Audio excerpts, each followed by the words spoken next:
बाबा अभी ठीक है आप? ठीक है।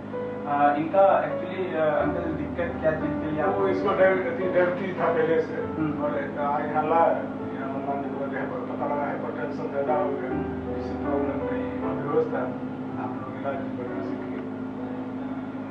ये एक्चुअली हाइपरटेंशन लेके आए थे, डायबिटिक हिस्ट्री पहले से था और बीपी जब आए थे 230/120 का बीपी था और इनको ना चमकी लगाकर आ रहे थे। तो बाबा का होशावस्था ठीक नहीं था, जिसके कारण इनको इंडोवेट करके वेंटिलेटर में रखा गया। बाबा 2 दिन वेंटिलेटर में रहे, उनके बाद एक्सटूबेट हुए। फिर ये होशावस्था ठीक हो गया तो एक्सटूबेट किया गया और बाबा को हम लोग वार्ड में ठीक किए, मतलब सिंगल रूम में एडमिट किए। तो आज बाबा डिस्चार्ज जा रहे हैं। बाबा आशा करते हैं आप अच्छा रहे। और हॉस्पिटल का बाकी फीडबैक कैसा लगा अंकल, आप बताइए। बहुत बढ़िया है। डॉक्टर विक्रम सिंह का सहयोग बहुत ज़्यादा रहा, सोमनाथ जी भी बहुत ज़्यादा मदद किए, इनका बहुत बढ़िया कॉपरेशन रहा डॉक्टर का।